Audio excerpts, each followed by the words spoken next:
Today we're going to go over skill versus violence.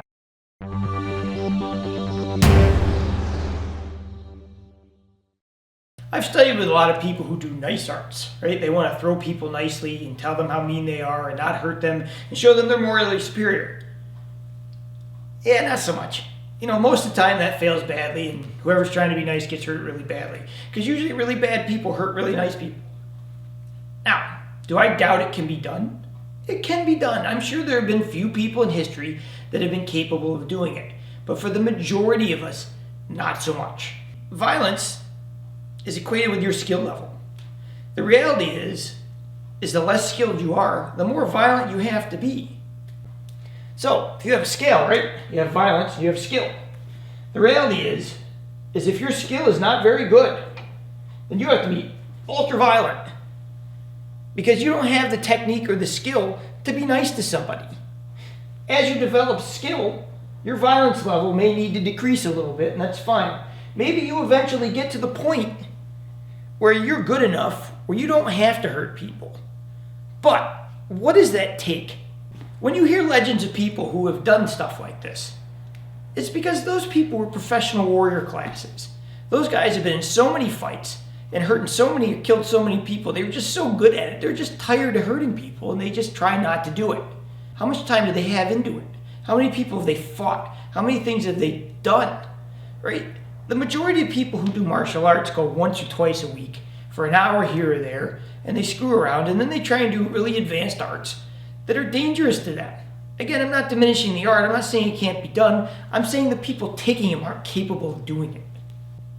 If you're just your average Joe who's studying 2 or 3 times a week, and you're not going to do it for more than 2, 3, 4 years, you should be learning the most violent stuff to defend yourself that you possibly can.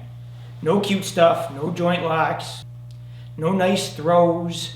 You should be learning to bang people up, injure them, put them down, go to legitimate targets, and put them on the floor. If your goal is, hey, I'm going to do this my entire life, and I want to get to the point where I'm that high level of skill, that's great. But just keep in mind, you got to know who you are and know where you are in your training. The first 5, 10, 15 years, you're probably not going to be capable enough to do that, even if you train all the time. So you have to start learning to hurt people. And then progressively you learn not to hurt them as badly. But if you start from ground zero and going, I'm just not going to hurt someone, and you don't know how to hurt them, then you have no idea how not to hurt them. It's this strange paradox, I know, but that's the reality of it. So that's the progression of learning. You have to go through anger and tension and violence and understand that inside yourself to the point where you understand what it is. And when you get that, maybe you start learning how to do a few things that hurt them a little less, and then maybe a little less. But if you're going to do that, you have to dedicate your whole life to it.